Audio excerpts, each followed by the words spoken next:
Good morning, everybody. We're going to give you a quick second. I see you all coming into the meeting.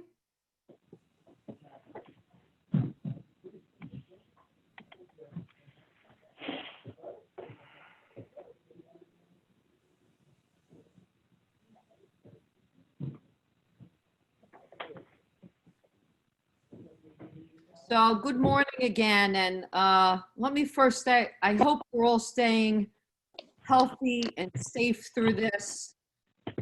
Know that the HIA-LI has been fighting the fight with you on a daily basis, really through our state connections on daily calls, as well as the Suffolk County COVID Business Task Force. We're disseminating information, and it's up on our website for you, so please go to www.hiali-org.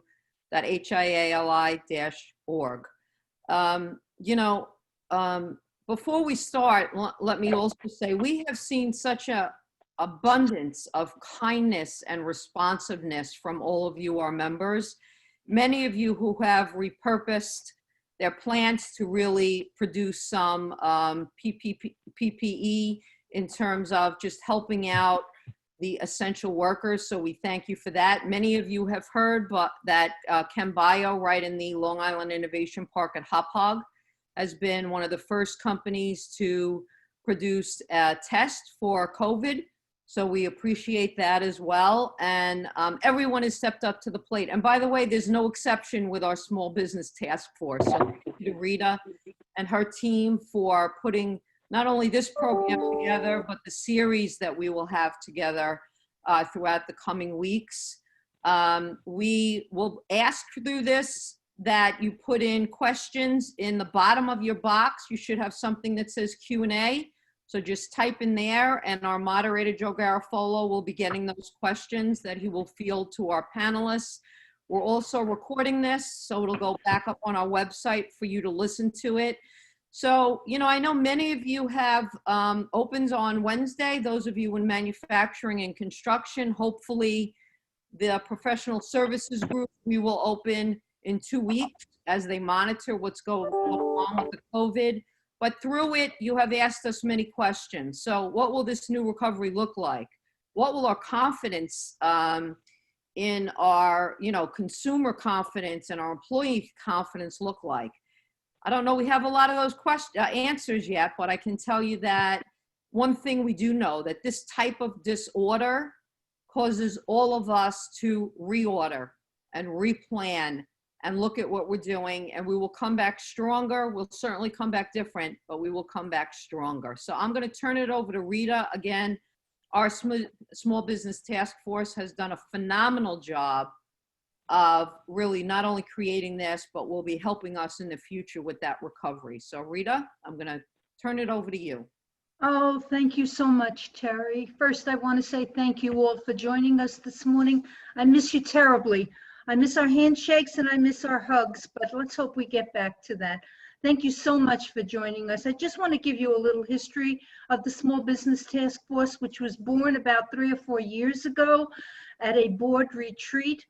They wanted to put focus on our small businesses, which is 80% of the membership of the HIA-LI. And so out of that retreat, this committee was born. And what we did was, for the last several years, offer open forums where we met, handshake and hug, for a couple of times a year. We did 2 open forums each year. And what we have realized now with regard to the Small Business Task Force is we need an awful lot of more meetings than the twice a year. So I just wanted to tell you, our membership, that we will be doing a lot more of this. You will be looking for probably once every 6 weeks or so, where we will be bringing you this expert panel as we are today, but with all different kinds of other subjects that you're struggling with.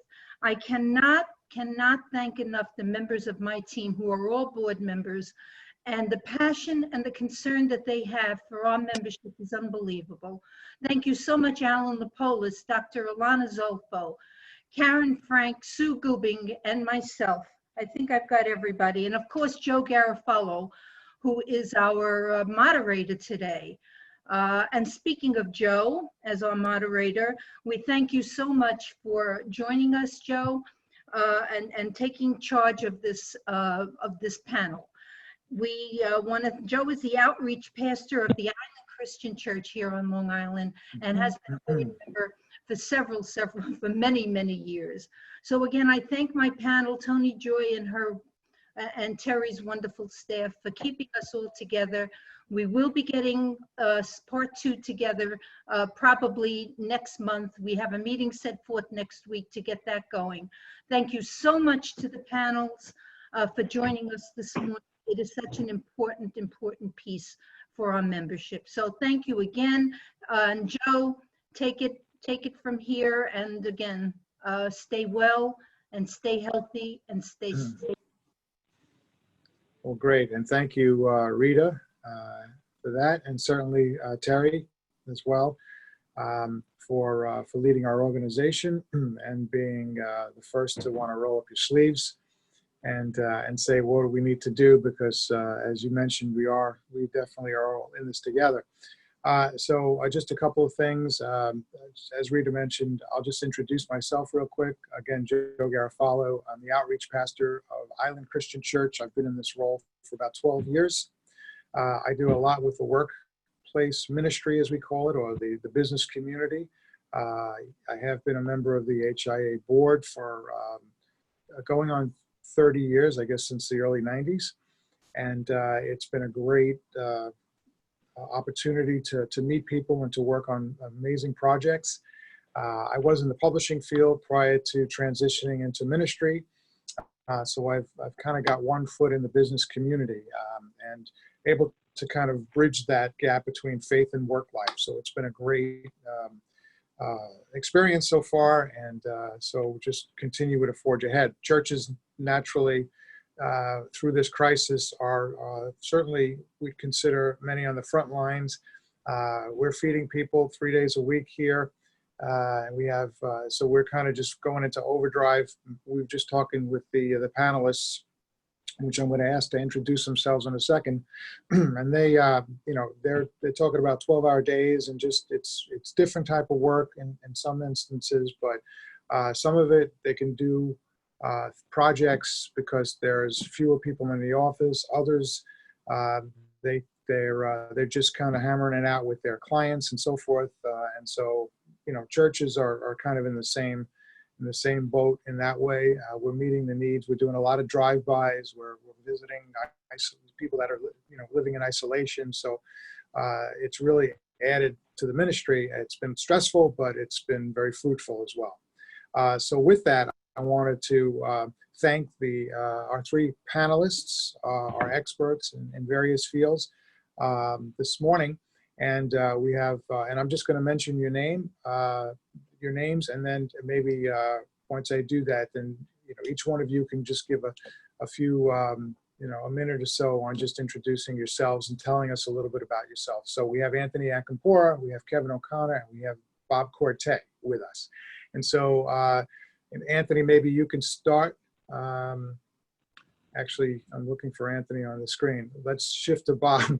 Bob, you can start from AVZ and just give a little something about yourself, and then we'll ask Kevin to introduce himself. Good morning, Joe. Good morning, Terry. Thank you for the opportunity to speak this morning. My name is Bob Corte. I'm the managing partner of AVZ, a CPA firm here in Hauppauge that we've been in business for about 70 years. The majority of our clients are closely held businesses. We do have a pretty good niche in the municipal area, some not-for-profits, but on the commercial side, mostly construction, architectural and engineering, manufacturing, distributing, not much in the way of retail. We do a lot of estate planning for clients, wealth management. We have a wealth management division, AVZ Wealth Management, for about 20 years, which has really helped us bring everything together for most of our clients. Most of them want to be successful in business, which we help them, of course, do that. But most of them want to accumulate wealth, want to retire comfortably, and that whole AVZ Wealth Management has brought that together. So again, thank you for allowing me to speak on this panel. I look forward to hearing from the other panelists as well. It should be an interesting topic, and it's an ever-moving topic. We're going to talk about a few things, some changes perhaps from yesterday that we might see come to fruition in the next week. So it'll be an interesting discussion. Thank you. Yes, indeed. Thank you, Bob. And Kevin, please. Well, good morning, everybody. And listen, I want to start by thanking Terry and Rita for putting this together. Terry, you've done an amazing job being virtual for these last 68 days and keeping everything that you're doing relevant and being able to communicate to the community. Because as Bob said, the information is flowing fast and furious and changes. I think I started with a script yesterday morning that I think changed regarding some of the things we're working on. But so I'm the president and CEO of B&B Bank. We're about a $5 billion bank, although 6 with the PPP loans, around 110 years, headquartered in Hauppauge, have 40 branches that are all open every day, about 500 employees, and our customer base is small to medium-sized businesses. All the people that have been affected by this positively and some negatively, obviously. Joe, I know the things that you're doing. We had a chance yesterday, a group of us go to Long Island Cares to see what's going on there. And as we go through this crisis, it's amazing. So the dichotomy, there's lots of, it seems there's a lot of people that are employed with lots of money, and there is a number of people that are certainly hurting. And, through the course of this conversation, I hope we all recognize that the people who can and have should help the people who don't and can't. And so that's a big part of the message. We've all been trying, and it feels like that's what the community wants to do. So that gives me the optimism as we move into the next stages. So I look forward to the discussion, and again, thank you for letting me be part of this panel. Of course, yes. Well, and you're making me dizzy there, Joe. It's the weirdest thing. My screen just completely turned upside down. We know. We can see. Am I upside down? You're back. You're back. You're back. You're okay, back. Thanks. So, I don't know. Is Anthony on the call with us? It looks like he's trying to sign in. He's got to dial in. He's muted. Oh, there he is. I was on the phone. My internet decided to stop working. Okay. So I'm going to stay on the phone just in case. Sure. I just asked the panelists to just give a quick introduction about themselves and their companies, and so you're up. Oh, sure. Thank you. Anthony Akampora from Silverman Akampora. We're a full-service business law firm in Jericho. We have about 20 employees. I came in at the tail end of Kevin's little speech. We don't have $5 or $6 billion, and we've only been in business for 21 years. But we work with a lot of companies in the HIA and a lot of companies on Long Island, trying to help them solve the problems that they're facing prior to COVID and during COVID, and now hopefully post-COVID. Well, thank you. Thank you for being here. And so as Terry mentioned, we're essentially, we've got some questions that we've prepared ahead of time for the panelists. As other things occur to you, just chat in your questions, just type in your questions, and we'll try to get to everyone. But we always like to start out with a few kind of, beginning questions just to kind of get us rolling. The other thing I'll mention is, so we could have talked about, as Terry and Rita alluded to, we could have talked about a number of different things, so many topics, in this whole getting back to business, certainly, and just how we're just existing now and with our current situation. But this morning, we're going to primarily focus on really the financial realm, and with the panelists answering questions about the PPP and other matters pertaining to finance in general, as we prepare to open and then certainly increase our level of doing business. And so the first question, and again, I'll address it to anybody here, is if just the question would be, so we talked about the fact that HIA is clearly, has an 80 percentile, a small business as our membership, and that's probably a microcosm of Long Island in general. So this really pertains to just the island, just our region as well. And the question is, I'm a small business who didn't receive the PPP loan. Where do I go from here? In other words, and to add to that is, what is the prevailing wisdom as to whether or not I should apply? So we'll put that out there to whomever wants to jump on that one first. I take it real quickly. I mean, the PPP is still open. You know, there's lots of information, lots of misinformation. And I know that for the businesses that need it, and if you need it, there should be no test. I mean, at some point in time, there's some scare that should you take it or not. If you really feel like you need it, you should take it. And I know there's different conversations about what will be forgiven, and it's changing every day. There's a bill that's been passed in the House that the Senate has to deal with. That's why I think Bob and I will be reluctant to give you advice about the forgiveness, because it could change by this afternoon. But at the end of the day, whatever gets forgiven or not forgiven, you're getting a chance to have a free look at money for 6 months. That's going to cost you nothing, and then will cost you 1% at some point in time. And so if you take it and ultimately don't use it, and after 6 months when it starts to be paid back, you can repay it. But I don't call it a free option, but it's basically, it's money that you can take today. You can use some of it if you need sort of that lifeline, even if you have to use it not for payroll, but decide that's going to help you rebuild your inventory to reopen when we all reopen. And then if your business starts to pick up, and again, pay back what you don't use at the end of 6 months, maybe amortize the rest over some period of time, that maybe 2 years or maybe 5 years. Again, some of the other language that's changing here. But if you need the money, don't be afraid to take it. And I think that's some of the media that's scaring people about it, because, and I know, listen, we did almost 4,000 loans, and if Newsday's on the phone, they wanted to talk about 2 of them to public companies, not the other 3,990 I did. But for a company that needs it, take it, and deal with your bank or your banker, as I've always liked to say. But we are still doing them every day. We're not doing it the volume we did, but hopefully that's sort of the opinion of everybody else. I think this is a chance to just wade through the media and understand what's important for you as a business owner. I'll just jump in and just tag along what Kevin said. Absolutely correct. I mean, the first wave of $349 billion of available loan money, that went in 13 days or so. The second wave is $310 billion. There's probably still $140 billion left out there. So certainly if somebody needs the money, and I'll be honest with you, I talk to every one of my clients, even the smallest of clients, where they may be getting a $5,000 loan. I said, it's a no-brainer to do it. You know, Mnuchin came out early on and said, everybody should apply. There's no reason. Then Kevin alluded, then they went through these scare tactics. Certainly, I think they were going after the public companies, those that had $2 million or more in loans. But they were trying to scare companies to return the money by May 7th and May 14th. And then on May 13th, as they always do at the last minute, they gave everybody, if you had a loan of $2 million or less, a get out of jail free card, where basically, you know, you were not concerned about being prosecuted.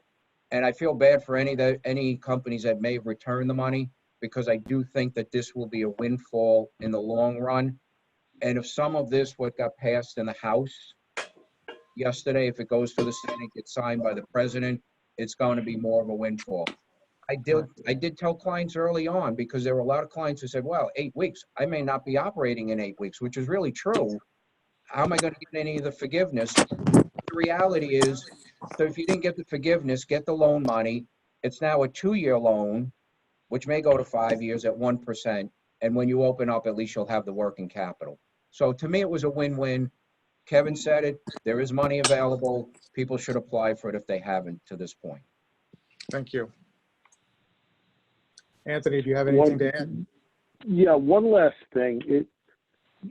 You know, laws and sausage shouldn't be watched when they're being made. And what we're doing right now, is Congress is scrambling to figure out how to make this thing work and make sense. And they probably could have done it if they had a few years, and they didn't.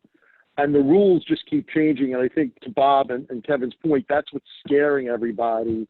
And they're talking about things will become retroactive, so that you did something that was appropriate yesterday, but it's not appropriate today. There'll be some issues, but I echo what Bob and Kevin said. Take the money, and we'll figure it out later. Very good. Very good. So that seems like a very definitive answer from each of you. You're all on the same page with that. I wish we could get that out in a more public way. That's the frustrating part I'm sure you all have, is because we're all sitting around meeting people, and they're saying it, and your hair is almost on fire because you want to be able to get this message out in a broader way. And I think that's one of the things I love what Terry's done is these events and these panels is allowing the business community to be more vocal, which we need to be for people that need this advice. So, Amen. That's great. Thank you. Yeah. And so, you know, every time, and this was alluded to also, I think, Kevin, you were saying earlier that, you know, just when you think, you're right, I kind of figured it out, something would change the next day. And so it's literally just trying to keep up with the daily, you know, just the daily mandates that are being put out there. Certainly some of the changes that are happening from the Treasury Department, you know, certainly from Congress. And so, you know, one of the questions and you know, just being a real concern for people is this whole idea of, you know, the fact that once you get the loan, you have 8 weeks to use it. Now, I don't know if something's changed, but as of earlier this week, that was still the case, where you have to use the loan within 8 weeks. But the problem is, suppose you're not ready to bring your people back. And so do you pay other expenses? And then you have the issue of, well, then I didn't use it for payroll. So I know Congress has been reconsidering this. In fact, there's something that I was doing some research on myself called, I guess it's called the HEROES Act, which is the newest legislation, which would eliminate that and, you know, extend the use time to, I think, a 24-week period, from what I understand. But speak a little bit to that, and where are we at with that? Is that a reality, or will be a reality, or a company still struggling with this idea of what do we do if we're not ready to open in 8 weeks? So I'll jump in first. Anyone who jumps in, yeah. If you don't mind. Please. Yeah, that was passed by Congress yesterday, as a matter of fact, 417 to 1. And what it would do is it would give you it would give you 24 weeks to use the funds, which I think is December 31st. And then what it would do is it would change the percentages from 75% to payroll, 25% to non-payroll, to 40% to non-payroll. My gut reaction is kind of going to work off of the answers we gave previously. Take the money, use the money, and figure it out later. And as Kevin said, okay, if it becomes a loan, it's repayable over 2 years or 5 years, whatever they sit on. It's at 1%. This is survival, people. This is not a function of, gee, I need to be within the hash marks. And while there may be litigation about this later on, I don't think the average small business is going to be a target of it. I would agree. If you're under $2 million in loan money, you're probably in a safe haven. I think this is if this passes, and there's talk that the Senate, of course, they want to put their stamp on anything. There probably will be some tweaks. I know Rubio from Florida, he wants some guarantees about rehiring employees and maintaining employment. But absolutely, I mean, if we have 24 weeks, and I'll tell you up front, the way they computed it, to use your payroll costs to get the loan was taking really what I considered almost 10 and a half, 11 weeks of the year's payroll costs. And now you're squeezing that into 8 weeks. So I thought up front that most of my clients maybe would get forgiveness of 75 to 80% of that loan. Now, if this really does pass and get signed by the president, you're looking at probably 100% forgiveness on that loan. A couple of other good things, Anthony, you alluded to December 31st, and where you had to hire a worker back by June 30th. Now you have till December 31st. And those FTEs are important. Those full-time equivalent employees are important. So I think this is a win-win. And I think some, as you said, Anthony, we're going to be squeezed in that 75-25 payroll, non-payroll cost. If we go to 60-40, there's a heck of a lot more flexibility. So again, this is a win. If this goes through, this is a win-win for small businesses that took the PPP loans and those that should take it. So please go ahead and do it. Wow, okay. Kevin? And I think we should just get a T-shirt made up. Take the money, take the money, take the money. You know, and the more that they water down some of this, maybe we get to the real easy part of this. So you know, the median loan that we did, again, which, you know, doesn't get, because it doesn't fit the narrative we did, was $85,000.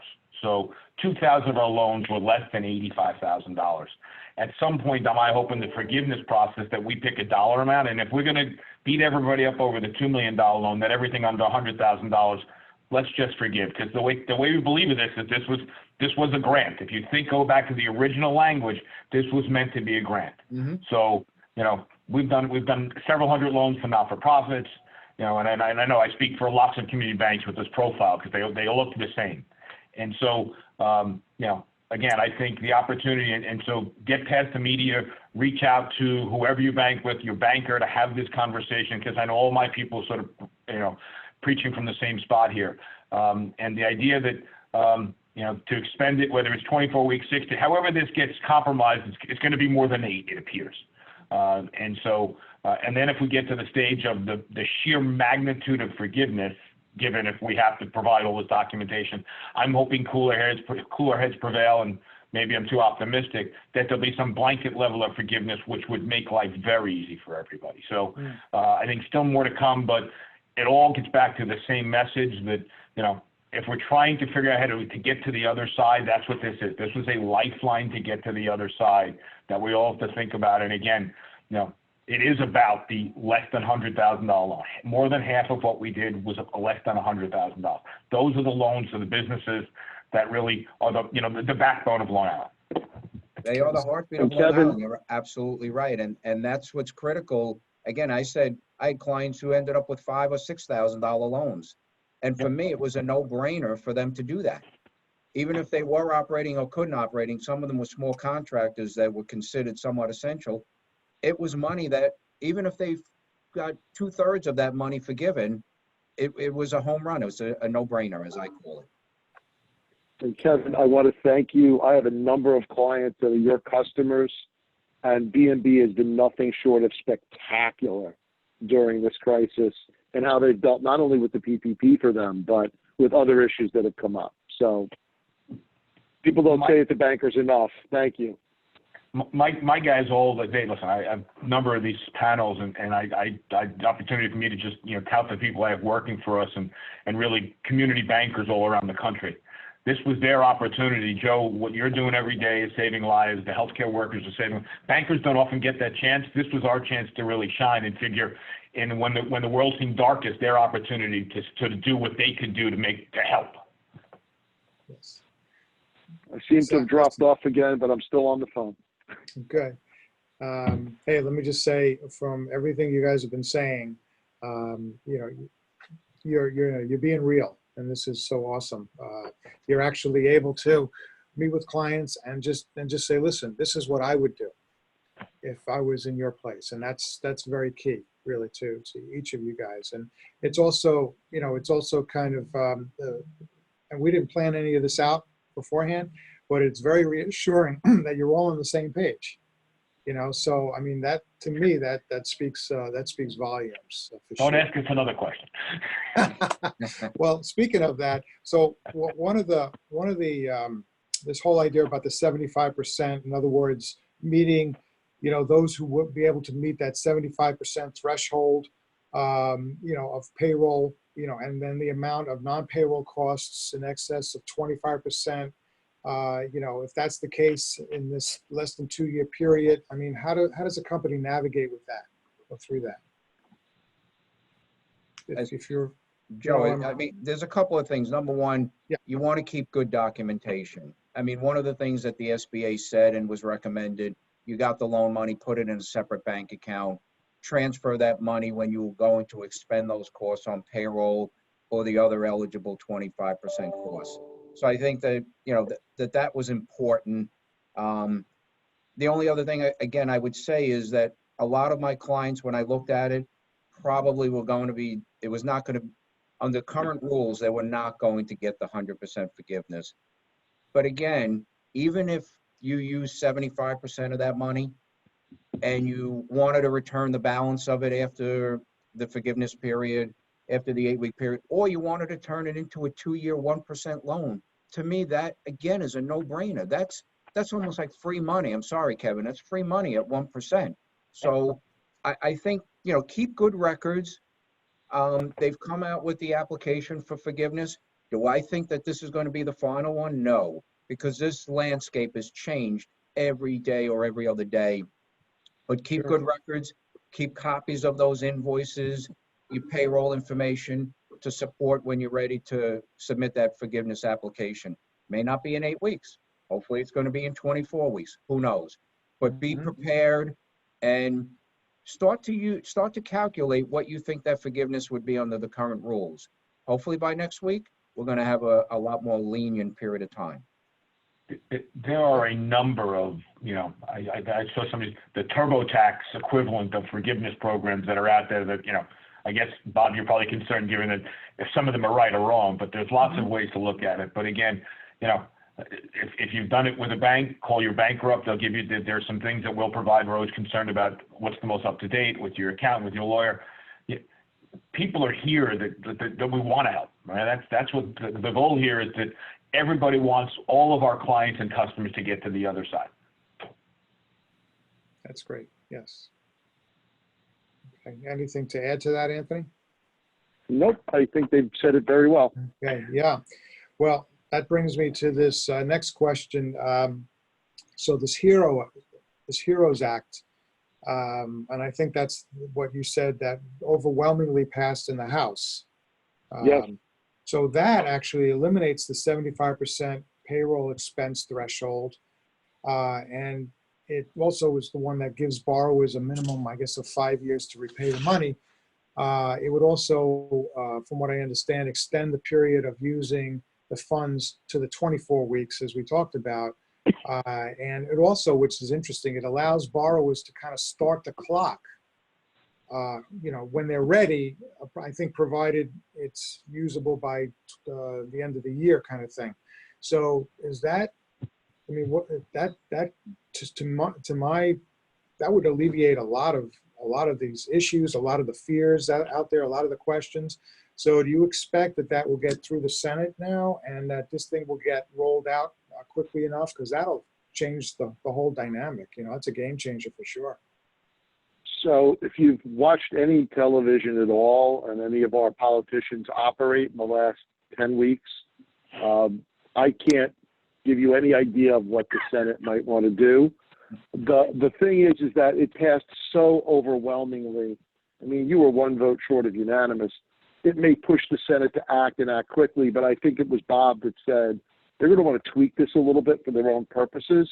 So we've said it's a boon. I just can't tell you when it's going to happen. There's really no intel. The bill passed yesterday, and my latest intel was it's anybody's guess. Okay. Kevin, Bob, do you have anything, more than that?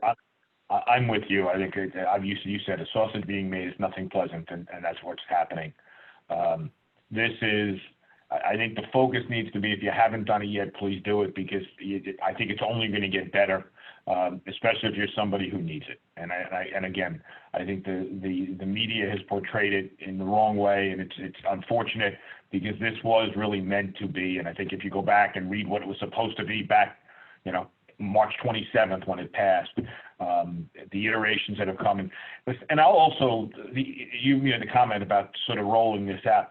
And part of the problem is we tried to do a governmental program in 7 days instead of 7 years. And I think the SBA is, in hindsight, will be given credit for what they ultimately accomplished. I think using the banking system, which was equipped to do some of these things. They have another program, the EIDL loans, that go directly to the SBA. And I think that's been somewhat of a failure, only because it's just overwhelming their system. Using the network of banks to gather the data and only have to go into the SBA for the number was the better way to go, and then allow us to use the payment system to get the money into people's hands.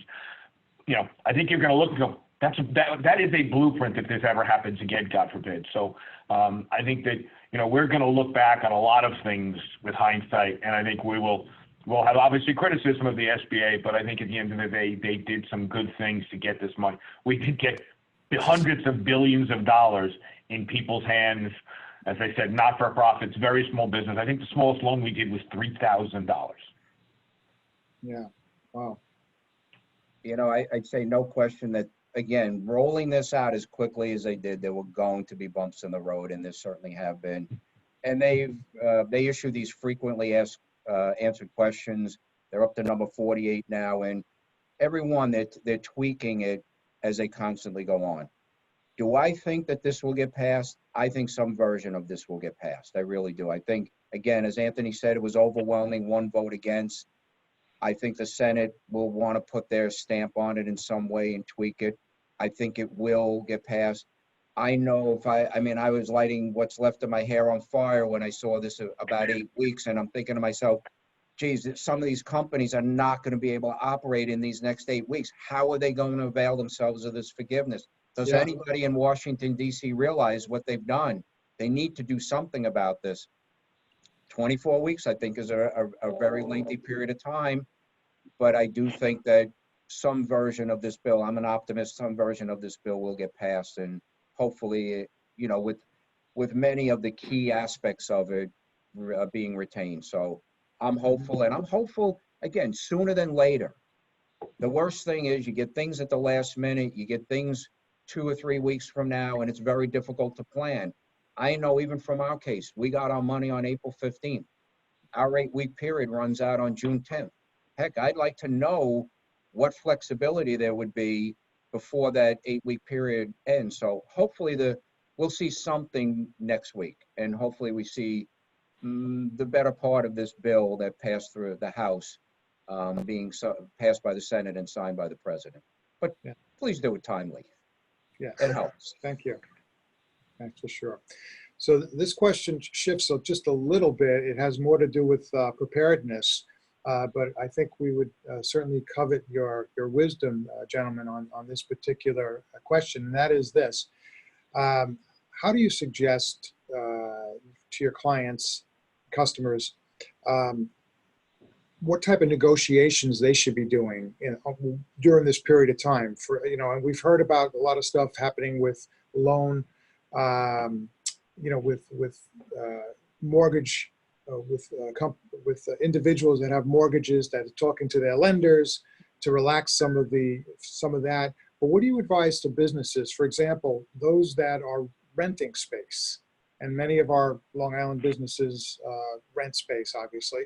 And what do you think, and this is just one example of a couple, but for example, what would you think the best approach might be for them to approach their landlord in negotiating, especially when they're closed? Are you getting a lot of that? Are you getting some of that from your clients and customers? It's like, all right, we're not even operating, and I'm sitting on 3 months now worth of rent bills. What do I do here? And so any prevailing wisdom on what's the best way to handle something like that. And then there's some other things that are related to maybe going to that bank or going to that landlord and saying, how can we work together? I'll start with that. I've seen it from both sides. I've seen it from my client's side where they're closed, they're going to have trouble paying the rent. And I've also seen it from my clients that are real estate owners and their tenants are coming to them. So what I've advised my clients is be upfront with your landlord. Don't wait until you miss your rent payment. I told them that up front. Just talk to them. Tell them, listen, I'm out of business. There's no way. I've cut my employees. I'm cutting everything right down to the bone. I need relief. If you want me to be here and pay the balance of this lease, then we're going to have to work this out together. And some of them, we've looked for maybe a 3-month moratorium on a rent, where some of them, maybe the rent will be that 3 months or 6 months will be paid on the back end of the lease. In some instances, if we asked for a moratorium, we said, we'll make it up over the next 6 months, or as soon as we open our doors, we'll make it up over the next 6 months. So my point to my clients and even my real estate people is that, listen, you need to be flexible. Hopefully, if you're a real estate owner, you don't have a significant mortgage, then you need to go back to your bank or your lender and talk to them and gain relief on that end. But realistically, just be upfront. I don't think any landlord wants to throw somebody out. I think there are restrictions from doing that. Anthony, you probably know that better than I. But they want to occupy that space, hopefully, when they can get back into business. But just talk to your landlord, be upfront, and look for some relief at this point. Excellent. My comment would be on all of your obligations is to take a look at what they say. Look at your lease, look at your contracts. They're not usually that complicated. You have certain rights and obligations. We'll use your example of the landlord. The landlord has certain rights and obligations. And then I agree 100% with Bob. This is a very integrated problem. So when the tenant doesn't pay the landlord can't pay his mortgage to B and B. All three people have that problem. So you need to have communication. I agree with you, Bob. Landlords don't want vacant space. We're dancing around something, or we haven't really touched on something that is just a fact. Not every Long Island business is going to survive this. There will be vacant space. There will be maybe not mortgage foreclosures initially, but you have unemployment of how many people in this country? 20 million at this point.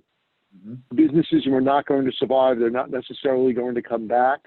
And if you're a landlord right now, I would rather have a few dollars worth of rent than no dollars worth of rent. So, Bob, agree with you 100%. Go cut your deal. Go do something that makes sense, but be upfront. Be honest. It's the only way to go at this stage. It's, again, echoing what this is about communication. There's communication both ways between landlord and tenant, landlord and banker. In our industry, there's about 10% of everybody's loan portfolio that's in basically forbearance today, whether they be real estate or commercial loans. And so as bankers, we granted it when asked, as long as it made some sense. And then now we're going back and so what happened over these last couple of months? Who paid? Who didn't pay? What's going on? And again, this gets back to we all have to be adults in the room. If you can pay, you should. If you can't, have that conversation. If you're the landlord that got paid 50% of the rent, then you should be making some payment to the bank, and then we'll work on the back end of it. This is not an all or none situation, right? And so I think I had an opportunity Brian Monath and the B of A said that they granted a lot of residential foreclosures, and they're getting paid on them because people recognize they're actually still employed. And so this gets back to that we all have to, again, be adults in the room, and what you can do, you should do, and what you can't do. And we all know that we all have to work together to basically make this, to get, again, to that other side, where we're all trying to get to whatever it is, phase 3, phase 4, and hopefully we're talking about normalcy, whatever that is going forward. But it's going to take lots of conversation by all parties. Yes. Kevin, to just echo what you're saying or build on it a little bit, but those conversations should have been taking place over the last 9 weeks. Mm-hmm. It's the old adage, when's the best time to plant the tree 20 years ago? When's the second best time? Today. People should have been having those conversations with their vendors, with their customers, making sure that they're in contact, making sure that they know who's going to be there and who's not, communicating with the landlord so that when you do reopen, your startup is easier. You know what your obligations are. You know what your cash flows are going to look like. And I fear that some of the companies that will not survive just sat on their hands in their basements with the cat and said, oh God, this will be over eventually, and then the world will be back to the way it will always be. And that's just never going to be the case. Yes. You can't crawl under your desk. You really have to be out there. And so, and that's what I've asked our guys to do, to make outbound phone calls. I mean, is there a lot of new business being done? Is there, there's even not even golf being played, Bob, right? I mean, it's basically, so the conversations should be as much outbound as to what's going on. And so, and I think customers welcome that too. They, sometimes you need to pull them out from underneath the desk. You can be that voice of reassurance. And these two gentlemen know it every day. That's what they're doing. They're basically being the advisors that business owners need. I'll just echo one last thing, and you're absolutely right. But I will tell you what was interesting. I mean, the last 2 weeks of March seemed to be very quiet. Until everything hit the fan, we didn't even know about PPP. People were, I think, they were shocked. I say for a while, a lot of us were in zombie land, and people were shocked. But then they finally sat back. And again, I reached out to all my clients. I wanted to make sure they knew I was here, that I was concerned about them. We talked about, and it's a recession, but it was a different kind of recession than we've seen in 08, 09. And if you saw the dot-com bubble in the real estate, late 80s, not early 90s, it was totally different. But some of the mindset had to be the same. You know, you needed to cut your costs. You needed to really get into survival mode. And what I always say, I say cash is king. And that, you know, also talks in part about talking to your vendors, talking to your landlord, talking to your lender and say, you know, I don't think I can afford to do this right now. And I wanted my clients to hold on to their cash as much as possible, because we didn't know when this would end, and we still don't know when it's going to end, but at least we're starting to open up in phases. So you're starting to see a little light at the end of the tunnel. But again, people had to, it just seemed like for a couple of weeks, everybody was just shell shocked. And then all of a sudden they got the realization, listen, I need to be in survival mode. And that's what's really, I think that's what's going to hopefully carry a lot of people to the end line. But I do think, Kevin and Anthony, I think you guys said it, I do think there's going to be some carnage along the way as well. I think there's going to be a changing in the landscape. Some businesses that will not make it. Real estate will change.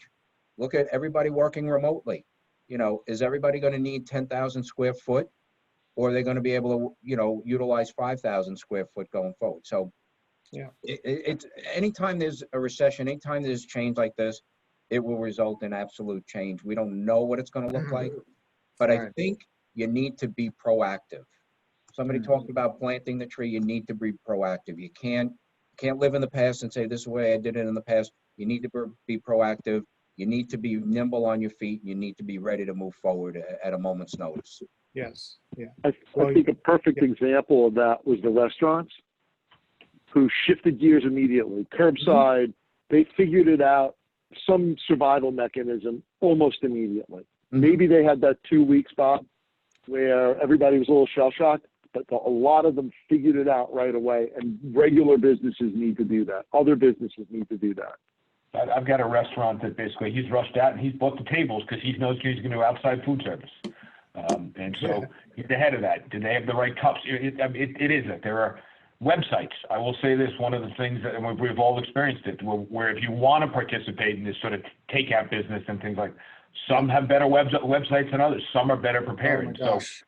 And I think when you get to the next level of retail, you've got to have a website that somebody can use their phone and comfortable ordering from and doing all of that. And, you know, and those, they may survive better than the ones that didn't think the internet mattered to them. And so, That's what it comes down to. It's true. You're I right. want to also mention that, and this, I'm going to, a couple things. One is I want to make one statement to guys, have you comment, and then I'm going to get to some of the questions that we have that people have been commenting in. But so, like anything else, there's adjustments that everyone has had to make, and some even in their personal lives, many in their personal lives. So the point is this. What are some of the good things that might come out of this? And are you advising your customers and clients to, if they started a good practice during this period, and it's a good practice, is there any reason to stop it when things, and I won't say get back to normal, because that's a loaded question there or statement there, but when things kind of resume, so to speak? There's some good things that have come out of this that people have been forced to do, maybe even just from a accounting perspective, really being on costs like they've never have before, you know, things of that sort. So is there any advice or wisdom that you have, or have you had any of those kinds of conversations, or is it kind of too early in the game right now? No, it'd be almost too late right now to have those conversations. We've had those conversations. We needed to have them. And quite frankly, Joe, it's during any recession period, we've had those same conversations. Where there's a downturn in business, a downturn in the economy, businesses, they need to look at their costs. They have variable costs. Unfortunately, the one big variable cost for many of them is labor. That's easy to adjust. And then there are fixed costs. And I think they needed to look at both sets of costs, and they needed to reduce them almost to the bone, or as low as they possibly can, and be in that survival mode. And those that do it, I think, will survive. I've seen it in other recessions.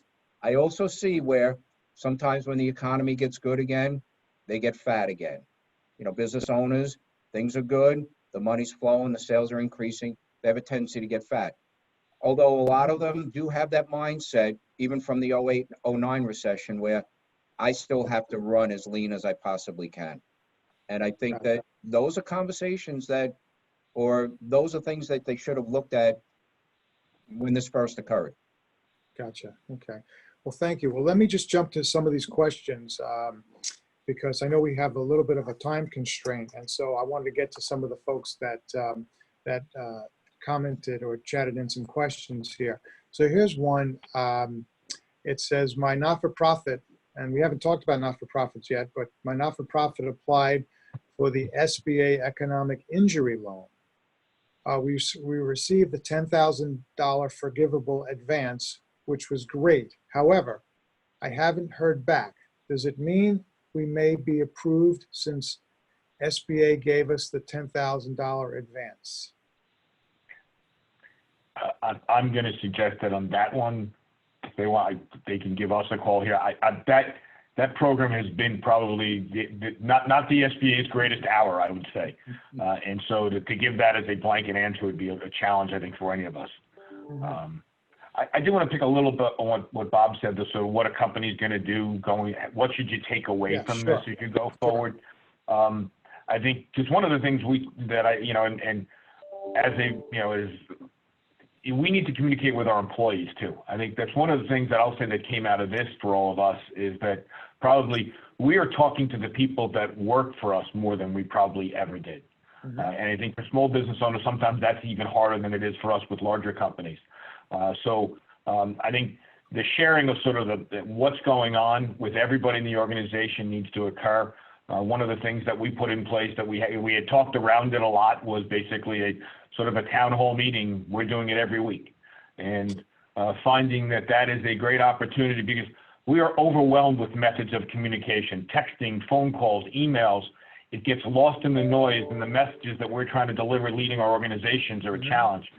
If you can take the time once a week for that hour or so to basically be the one voice that nothing gets lost in the communication mess that we all have. So, and I think that's something that all businesses need to do, that you need to figure out, because at some point in time, we're going to want to get our employees back. And I know that's one of the questions that I saw is that how do you get them back? We need to have them part of the solution as we move forward as organizations. So I think for us, in our organization, and it's one of the things that I've been promoting, that sort of that opportunity, this technology that we're all using today, Zoom, we didn't know about Zoom 68 days ago. Maybe we did. I know I didn't. The ability to do this, which is 1,000 times better than a conference call, the ability for us to be out there in front of our employees in large groups and be able to deliver a message that everybody gets and they're all rowing in the same direction is something that we should take away from this big time. Yes. Thank you. Thank you for that. Well, let me get to another question here. So this person says an interesting and unique, somewhat related matter. So many businesses who have had to furlough employees until a future restart with or without the PPP, those employees are still trying to apply for unemployment but have had no response. Employees are out of work since 3/16, and while they return to work on 5/10, they are seriously out of pocket for their unemployed gap. Okay, so we see that, right? What can be done to have unemployment reach out to unemployed applicants? Online inquiries and unanswered or unorganized with no resolution. And I've heard that too about trying to apply for unemployment. Phone calls are sent to a maze of automated returns, et cetera, and since there is no New York State personnel to answer, any advice on how to unblock this serious issue?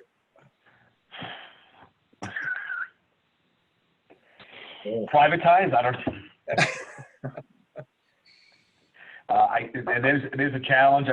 Bob, I would think they're entitled to back. Ultimately, when it works out, they'll get all that back unemployment. They'll get correct? back unemployment. The only thing I could say, Joe, I've heard a lot of the stories, and I think realistically, I think you need to be diligent. And in most instances, I've heard, and it could take weeks, and it has taken weeks, but they finally got it resolved. I've seen instances where they thought they got it resolved, but they didn't get all that they were entitled to. And you Mhm. just need to be really diligent about following up, chasing it down, and getting finally in touch with someone who can help you. But as Kevin said, it doesn't help anybody if they're out of pocket in that gap period, Mhm. but you will get that back unemployment insurance. And certainly that extra $600 federal assistance has certainly helped a lot of people. So I just think it's a matter of being diligent. I know people who've done it online instantly, got it within a few days, and then there are people that have struggled. So it's like dealing with the IRS, and Kevin's right. I wish they could privatize it, both New York State and unemployment and even the IRS. It's impossible to get through the IRS right now. So it is difficult, but you just have to be diligent and dogged Yeah. about it. That's right. Thank you for that. Here's a question that has to do with the medical experts that are obvious, and it's not just medical experts, but they're certainly being the most, I think, precautious, saying that suppose another wave of COVID occurs, over the summer and the fall, as people start to relax some of the things, especially in the summertime, there are those out there that are, I wouldn't say bracing, but are certainly thinking that there might be another wave. How would you advise businesses to, as far as what to do in the event that this should happen? How can everyone prepare for that potential situation? So a little bit less on finance, but certainly things that might have come up in conversations with your customers and clients. So I think the most practical answer is we've done it when we weren't really prepared for it. We know the hurricane's coming. Everybody goes out and buys plywood. In this case, everybody go out and buy more toilet paper. But this crisis has revealed flaws in everyone's business and strengths in everyone's business. And as you're pivoting, you have to pivot towards your strengths, away from your weaknesses, deal with your weaknesses. If you really believe, and I happen to be one of those people because I represent a number of medical practices, that you'll see a resurgence of this thing in October, you should be set up for when that happens. Now, look, if you're a touch manufacturer, like a lot of HIA members are, that's hard. But if you are not prepared, say October or November, and this thing has a resurgence, shame on you. You've gotten notice. There is no vaccine. There is no cure at the moment. You've got to operate as if you're in the eye of the storm for a little while, and that this back end is coming at you. Any others on that one? I think that was well said, and I agree with you, Anthony. I am concerned. Even today, I'm a little bit concerned that there are core of people out there that just say, I've got to get back to living again. I'm not going to keep my safe distancing. I'm going to go to restaurants. I want to go to bars. I want to go to health clubs. And there could be a boomerang even before the fall. But I think Anthony said it right. I'm really concerned come late fall, come the winter season, typically the flu season. Even if we have a vaccine, is it going to be really tested, tried and true by then? Who knows? And then I'm also concerned, even the flu, I get a flu vaccine and then they tell me it was only 38% effective against the strands. Is that what we're going to find with corona? I think you have to have an eye on the future. But as Anthony said, you need to be prepared for the worst again. It could happen again. Hopefully it won't be to the extent. We'll be better prepared with PPEs. There'll be enough people. We'll be walking around with masks for the next 12 to 18 months, whatever it takes. I'm willing to do that. And it won't be to the same extent, but you should have safeguards in place to be prepared for something that could occur later in the year. So I think he's right on target. And I think in the course of this process too, we have to protect the people who are most vulnerable. I think that was probably a little bit of where we missed the first time is, there is evidence of what part of the population is more greatly affected by this. And so hopefully, even as we all plan our back to work strategies, we're all thinking about protecting, some of our employees shouldn't come back, right? And that's going to be something we're all going to deal with is that, there are people that work for me that I want them to stay. Listen, I want all of our employees back, right? We're a more effective organization when we're back. We'll probably use more space than we did because we'll have to space them out. So the 10,000 may used to hold so many, it may hold less today. And I think, maybe Long Island real estate might be better because who wants to go in Manhattan and ride the subway or the MTA? It's much easier to drive to your own office, right? Mhm. 4 stories is better than going up 40 stories in an elevator. There's lots of reasons you can be optimistic about suburban versus urban. But I think generally speaking, as we get through this process and reopen, we're going to, and if we get this resurgence, hopefully the people who are most vulnerable and the people who are most at risk for the serious part of this illness are protected, and so that we don't have recurrence, but maybe not with the same fatality rates. Yes. Thank you. Well, at this time, I'd like to ask the panelists if they had just any kind of closing, remarks as far as, or any comments you'd like to make as we wrap up this morning.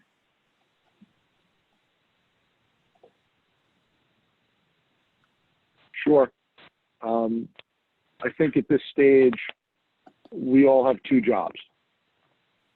We have the job of our businesses, keeping our employees safe and healthy, and then we have the job of public health. And those jobs are connected because unless we deal with public health, our employees, Kevin is right, your employees are not coming back, your business is not surviving. You need to understand the brutal reality of the situation we're in and have some faith in the end game and create your own end game. If you're just going to stand around, like many of our clients, Bob, we tell them all the time, you need to do this, you need to do that, and they yes us. You need to do all the things that your professionals are telling you to do because they have your best interests at heart, and you need to have your employees' best interests at heart. Gotcha. I'll just say, again, I'm an optimist. I think things will improve in the short term. I think people feel good about opening up in phases, and hopefully we will do it safely and keep our employees safe, keep your family safe. I walk around the office. I don't necessarily have a mask on all the time because I have 8 employees in here. When we do go back to work, and we're going to do this A and B, we're going to do a Monday, Wednesday, Friday, Tuesday, Thursday, split the office. Oh, that's good. And I know I'm going to be wearing a mask, and I'm okay with that. And I hope that people around me do the same thing, and we're okay with that. And somehow we'll get through this. This economy, as bad as it is right now, we're still the United States of America, very strong country, very strong economy. Somehow we'll get through this. I still think there are going to be bumps in the road until we get a vaccine, until we get back to more of a sense of normalcy. But I do think I see some positives out there. And as long as people are smart and safe, I think we can get through this. I really do. The one other thing, Joe, I just wanted to bring up, there was something that came out in the last few days as far as financing. We talked about the PPP, but New York State did come out. They call it a New York State Forward Loan Fund. So that also may benefit some companies as well. And it's really for small businesses, 20 employees or less. So I would suggest if somebody else is looking for additional financing, that they may want to look at that. That came out in the last couple of days as well. So there is money out there. I'm not going to say it's really not that expensive. The fixed rate on that for small businesses and landlords, 3%, for not-for-profits, 2%. So there is working capital out there. Keep your business as strong as you can right now, weather the storm, and be prepared to open up when you're legally able to. Yes. Thank you, guys. The gentleman said it best. Obviously, I think we're all concerned, but I call it controlled optimism.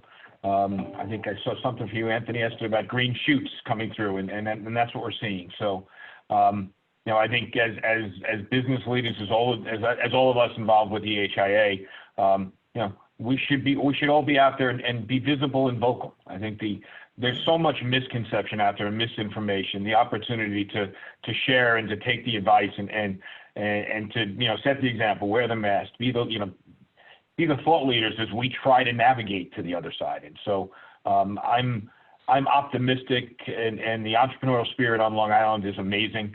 I always say this is a very tough place to do business, but somehow everybody survives. And so there's great examples of people that have pivoted.